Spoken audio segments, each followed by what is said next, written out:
इस कार्यक्रम में।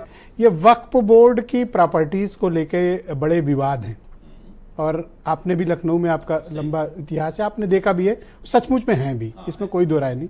जिन मौलानाओं के या जो पपेट्स के गिरोह हैं जो यहाँ पे वक्फ की प्रॉपर्टी की लूटपाट, डकैती, छिनैती सब में, और बड़ी बड़ी अट्टालिकाएं बना ली हैं, कमर्शियल मार्केट, लाखों करोड़ों का रेंट खा पी रहे हैं, बड़ी बड़ी गाड़ियों से चलते हैं, बड़े बेईमान किस्म के लोग जी। अब उनको ठीक करने के लिए अगर संशोधन आया है तो विरोध क्यों? अगर इस 40 पॉइंट के अंदर एक भी ऐसा पॉइंट होता कि लगता है कि इनको ठीक करने के लिए है तो मैं बिल्कुल स्वागत करता आपके चैनल पे आके। मतलब मैंने जो कहा ठीक बात है, स्वागत करता मैं, आपकी बात तो 100% है, लेकिन सवाल इसमें एक भी वो पॉइंट नहीं।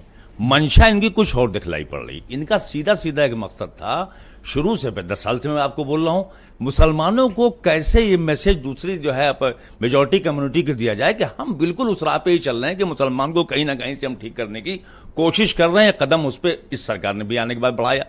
मंशा इनकी इसलिए खराब हो गई कि इसमें कांग्रेस, राहुल गांधी जी ने, अखिलेश यादव ने इनको जो नीचे कर दिया 30-40 सीटों का, वो इनके साथ सेटबैक है। आज ज्वाइंट पार्लियामेंट्री कमेटी में जाती है, बता दीजिए कोई भी बिल आज तक पिछले 10 सालों के अंदर जिसके लिए इन्होंने जेपीसी बुलाई हो, मांग कर करके लोग थक गए।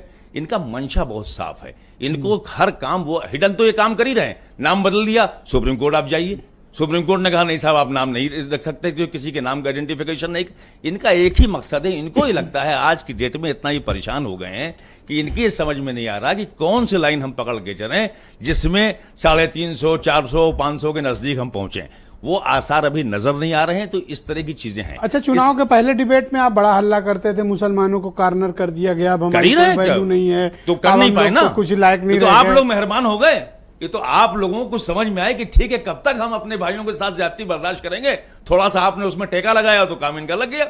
और जब तक मैं बार बार बोलता था आप नहीं चाहेंगे तो कभी जिंदगी में हम लोग कुछ नहीं कर पाएंगे। हम तो 10 साल पर अभी मैं चाहता हूं कि सत्ता और पावर में ना आए। अभी मैं चाहता हूं जी कि ये जो वक्फ के लुटेरे हैं ये बेनकाब हों, एक श्वेत पत्र आए, मुझे और सीबीआई ठीक से काम करे, जिनके खिलाफ मुकदमे हैं। सही सोच रहे हैं, चाहे खान साहब कितनी भी सिफारिश करें, सरकार वो कार्रवाई होनी चाहिए। वो कैसे होगा ब्रजेश भाई? आप देखिए कि सर्वे कमिश्नर पहले से मौजूद, प्रॉपर्टी सारी वो वेरीफाई करता था, उसके बाद जो है आप उसको करते थे, सरकार को देता था।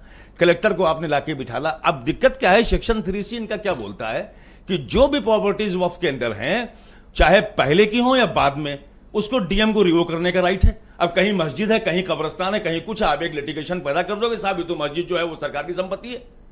तो इस तरह की चीजें लाने का मकसद ही इनका कुछ और है। मतलब वो डीएम को एक अल्टीमेट अथॉरिटी लैंड डिस्प्यूट बनाते तो कोई बुराई नहीं थी। ये कहां से लिखा हुआ कि पहले भी उसको रिवो करने का राइट होगा वक्फ बोर्ड के अंदर? पूरा आप उसको पढ़िए। मैं थोड़ा सा, मैंने जो आपने मुझे बताया तो मैंने कोशिश की सेक्शन 3C। पर आप सिविल लॉज पढ़ो, उसमें एसडीएम और डीएम को बहुत शक्तियां हैं। इसीलिए दिया भाई, जमीन के मामले, पुरानी चीजों को भी कर सकता है। अगर कोई मस्जिद 100 साल 50 साल पहले बनी हो, कहते वो संपत्ति सरकार की है, क्या करेंगे आप? तो उनकी आड़ में क्या इन भूमाफियाओं को छोड़ दिया जाए? नहीं, उनको इस सबसे मतलब नहीं। वो तो ठीक है, जब एक बार सरकार की संपत्ति होगी, जिसको चाहेगी सरकार देगी, दे ही रही है। नजूल की दे रही, रेलवे की दे रही, डिफेंस की दे रही, तो ये वक्त भी देगी। और ये जो वक्त की जमीन पे मॉल बनाए बैठे हैं, उनका क्या करें? आपने कुछ नहीं किया ना, आपने इतना शक्तिशाली चेयरमैन को यहां बना दिया कि मिनिस्टर माने भी यहां कुछ नहीं रहा।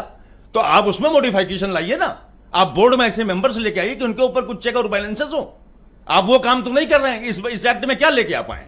इस एक्ट में सारी वो चीजें हैं कि सिर्फ और सिर्फ उनका एक ही, इतनी आसानी सरकार मान लेती। आपने जेपीसी में दे दिया और ठंडे बस्ते में इस बात को मानने में क्या बुराई है कि वक्फ की प्रॉपर्टीज में एक बड़ी सड़ांध है, लूटपाट है? मैं मानना हूं उसको। सरकार तो आपकी नीयत नहीं साफ है ना, आप वो काम तो नहीं करना चाह रहे हैं। 10 साल से आप इंक्वायरी चाहते हैं वो जरूर हो। 10 साल से सीबीआई की आप इंक्वायरी करा रहे, किस स्टेज पे हो बताइए मुझे? भाई तो अब जिसके खिलाफ एफआईआर थी वो व्यक्ति का नाम चलिए, दूसरे के खिलाफ भी आपने एफआईआर कराई है। अगर सुन्नी वक्फ बोर्ड के खिलाफ कराई कि नहीं कराई है? एक आपका अपना हो गया तो दूसरा कैसे आपका अपना हो गया? अपने की बात सिर्फ इसलिए अपना हो गया उसने जो है सुप्रीम कोर्ट में एफिडेविट दे दिया कि साहब ठीक है आप मस्जिद उठा के दे दीजिए।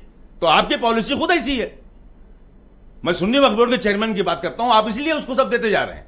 तो आपकी पॉलिसी खराब है, आपको इससे मतलब नहीं है। आपको सिर्फ एक ही मतलब है, 10 साल से आप जांच करा रहे हो, रिजल्ट क्या उसका? तो प्रॉब्लम घर पे है ना आपके, अपना ही आदमी अगर उधर मिल गया तो फिर आप किससे कंप्लेन? आप किसी आदमी के है ही नहीं, सरकारी अपॉइंट करते हो, उसका एक सिस्टम है ना उसके अपॉइंटमेंट का। आप उसको कुछ पावर कम करते हैं। आप सीओ किसको बना रहे हैं? आप कह रहे हैं ज्वाइंट सेक्रेटरी लेवल का सीओ बनेगा। क्यों बनेगा ज्वाइंट सेक्रेटरी लेवल का सीओ? और क्यों आप कह रहे हैं कि नॉन मुस्लिम भी बनेगा? ये एक मुस्लिम चीज है जो आपका कुछ है ही नहीं। सरकार कुछ दे नहीं रही है, मुसलमान की प्रॉपर्टी है, मुसलमान भैया दिया तो मुसलमानों को, किस तरह से लूटपाट कर ली? सवाल यह है कि आपने हज कमेटी में उठा के बैठा ला, पूरा हज कमेटी बेच डाला, सारे ठेके पट्टे वहां जो है होते हैं, जितने वहां पे फैसिलिटेट तमाम किया, जगह ली जाती आपको फैसिलिटेट किया। कुछ नहीं किया। मुसलमानों के पैसे, मुसलमानों के जूते मारो, मुसलमानी से वसूलो, यही हो रहा है। इसमें सरकार का कौन सा रोल है मुझे बताइए। सरकार अगर कुछ पॉजिटिव कदम उठाती तो मुझे अच्छा लगता है कि चलो ठीक है, इनकम बढ़ाने की बात कर रही है, 200 करोड़ की जगह 2000 करोड़ की बात कर रही है। ऐसा तो कुछ है नहीं इस प्रावधान के। ऐसा लगता है कि उन लोगों को आप सेव कर रहे हो। आज भड़क क्यों रहे हो अशरफ मियां इतना? किसको सेव कर रहा हूं? उन्हीं बिल्कुल नहीं सेव कर रहा हूं। मैं तो सीधी सीधी बात बोलूंगा, आपको उसके खिलाफ एक सही लाइन लेके आनी चाहिए। किसके खिलाफ?